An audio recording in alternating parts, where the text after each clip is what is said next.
tema escolhido pelo grupo foi: quais as dificuldades que o RH enfrenta na seleção de pessoas adequadas aos respectivos cargos em empresas de pequeno porte? Primeiramente, boa tarde. Eu gostaria de saudar professores e alunos aqui presentes nesse dia tão especial para nós. Meu nome é Everton Paixão e eu vou dar início à nossa apresentação do trabalho de conclusão de curso. Em nossa apresentação, falaremos sobre a estrutura que o TCC foi redigido e quais eram os objetivos a serem atingidos ao término do trabalho. Vamos falar também qual foi o real motivo que nos levou a escolher esse tema para o nosso trabalho. E no final, traremos as nossas considerações finais sobre o trabalho realizado.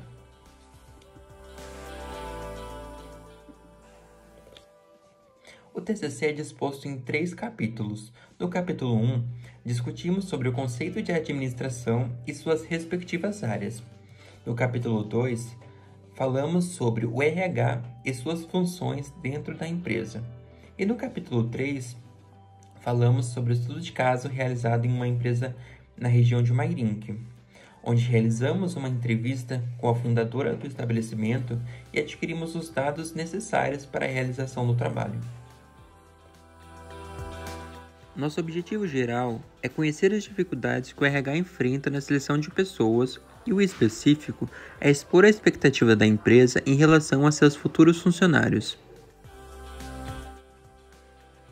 A escolha do tema se deu pela curiosidade em entender o que as empresas realmente esperam de seus futuros funcionários, como forma de nos prepararmos para um futuro próximo, e também entender se este caminho de crescimento dentro da empresa é possível dentro de uma empresa de pequeno porte.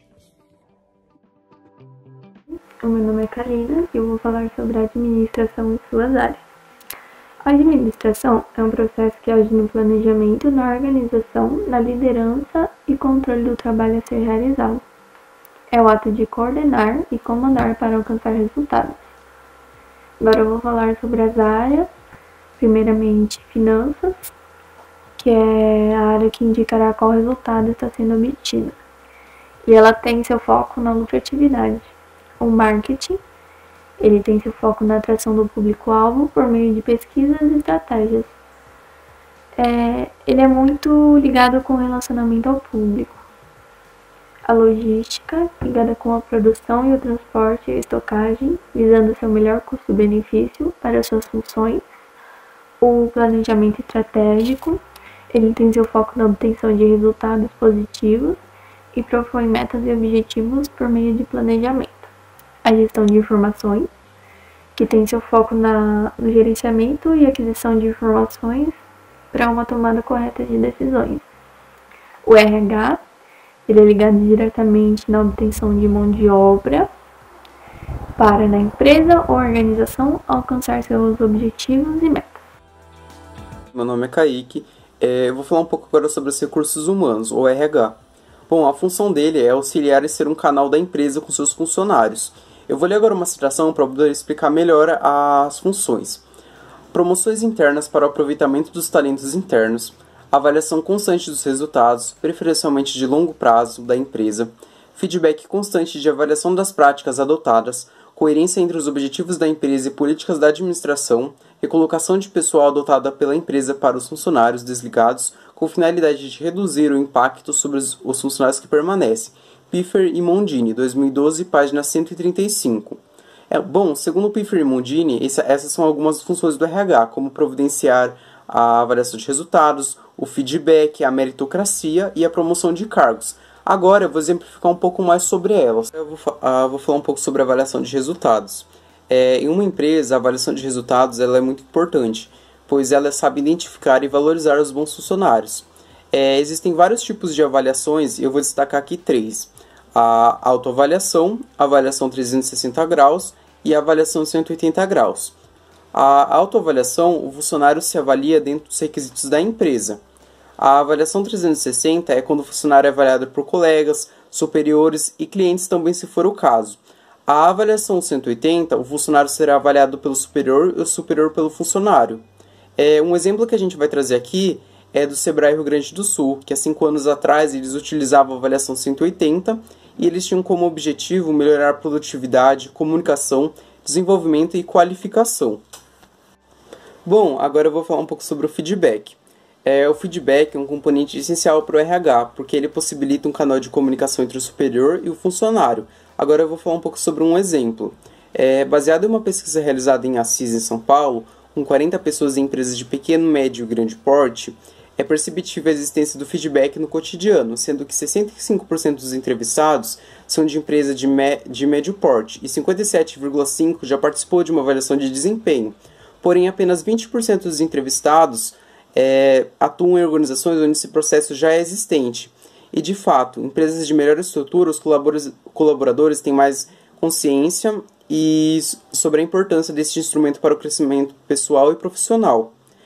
Outro fato a ser considerado é que 85,5% dos entrevistados entendem o conceito do feedback e têm a ideia de uma ferramenta para o melhor desempenho das atividades propostas, de absorção de informações e orientação para o crescimento. É comprovado através dessa pesquisa que o feedback auxilia as pessoas a buscar seus objetivos e melhorar o posicionamento profissional e pessoal do indivíduo. Agora eu vou falar sobre a meritocracia.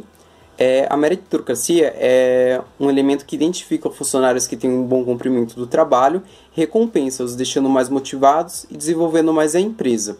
Bom, a meritocracia é um sistema de recompensas para funcionários que cumprem o trabalho corretamente. Bom, agora eu vou falar sobre as promoções de cargos. Quando a empresa avalia seus funcionários e identifica a habilidade, ela planeja um plano de carreira ao mesmo, onde possibilita algumas promoções. Existem dois tipos de promoções, a horizontal e a vertical. A horizontal ocorre quando a empresa oferece ao funcionário um aumento salarial sem que ele mude de cargo. A vertical ocorre quando a empresa oferece uma vaga a um funcionário em um setor mais elevado, proporcionando também um aumento salarial. Bom, eu vou dar agora o caso prático, que é a Lei nº 5.203, de 17 de novembro de 2011, no Estado do Espírito Santo, institui um plano de cargos e carreiras e vencimento do quadro técnico e administrativo do Poder Executivo do município de Vila Velha. No artigo 13, fala sobre a progressão horizontal por desempenho, que é a passagem de uma referência para outra imediatamente superior, no cargo que ocupa. Nos próprios incisos, relata como deve funcionar a progressão horizontal. A avaliação de desempenho e a evolução acontece a cada triênio. É avaliada por meio da conclusão de curso, participação em congressos, seminários e conferências e palestras, ou eventos na área de atuação do servidor, que contribua para a complementação, atualização ou aperfeiçoamento profissional. Bom, agora eu encerro aqui a parte sobre as funções do RH. Olá, meu nome é Beatriz e eu vou falar sobre o estudo de caso. A empresa que nós escolhemos para realizar o estudo foi o Estúdio de Estética e Beleza Thalita Rinaldini, localizada em Mairinque e que também atua na área de preparação para profissionais da mesma área. Nós começamos perguntando quais são as dificuldades que o RH enfrenta na seleção de pessoas dentro da empresa. E foi respondido que a maior dificuldade em relação à seleção de funcionários foi encontrar pessoas que queiram trabalhar e crescer junto com a empresa para ficar nela a longo prazo. Porque como a empresa é no ramo da beleza, muitas pessoas querem trabalhar em ambientes assim para adquirir experiência e para montar seu próprio negócio. Nós perguntamos qual é a forma de contratação feita pela empresa e foi respondido que o meio mais comum é por meio das redes sociais, o WhatsApp e o Facebook.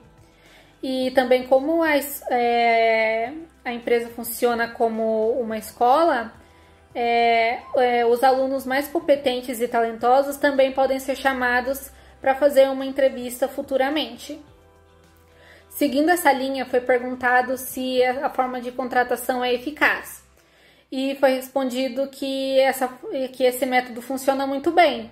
E que além desses citados anteriormente, outro método também utilizado é o DISC, cujo indivíduo é avaliado com base no seu comportamento, assim podendo ter uma ideia se aquela pessoa está apta ou não para trabalhar dentro daquele ambiente.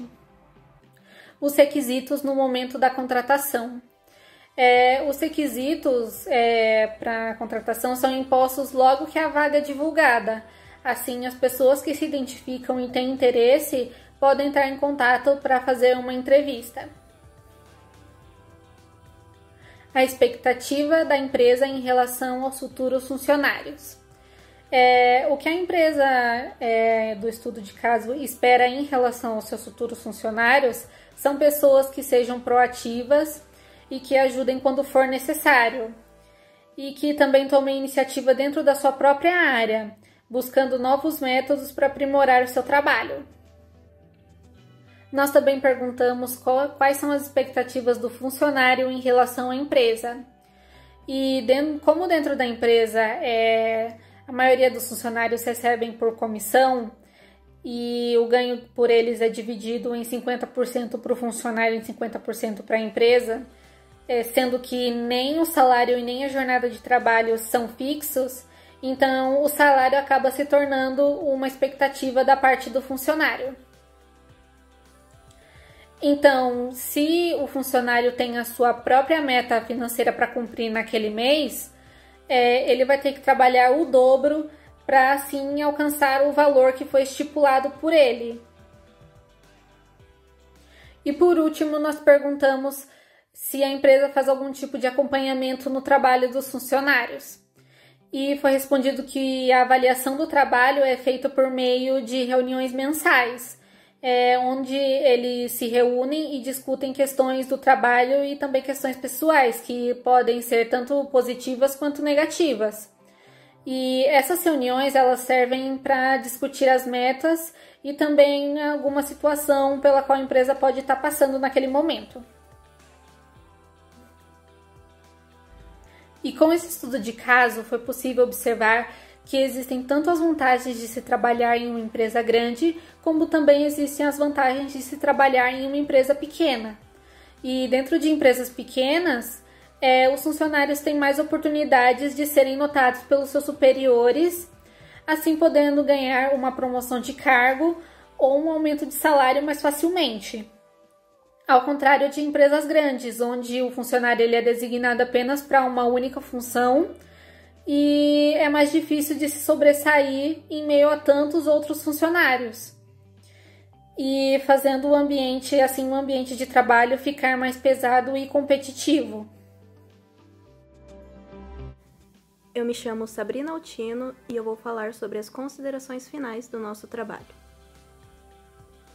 Sobre as considerações finais. Bom, este trabalho teve como objetivo identificar possíveis implicâncias na seleção de pessoas para empresas de pequeno porte. A pesquisa apresenta alguns aspectos que ficaram restritos unicamente à empresa TR, contudo concluímos que os objetivos propostos foram atingidos. Através de uma entrevista realizada com Thalita Rinaldini, a responsável pela empresa TR de serviços estéticos e capacitação de profissionais para a mesma área, foi possível identificar e sanar questionamentos sobre expectativas e dificuldades da empresa na contratação de seus futuros funcionários.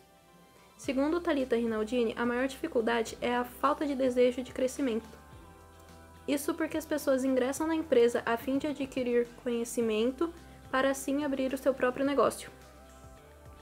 Ao decorrer da entrevista, Thalita evidenciou que gostaria que seus futuros funcionários fossem proativos, protagonistas e ambiciosos por conhecimento. Todavia, com a realização deste trabalho, concluímos que a principal vantagem em se trabalhar em uma empresa de pequeno porte é o caminho livre para o crescimento junto à empresa. E como ponto negativo, os benefícios que, por se tratar de uma empresa de pequeno porte, podem ser inferiores. E assim encerramos a nossa apresentação e estaremos abrindo um espaço para perguntas, caso haja alguma dúvida.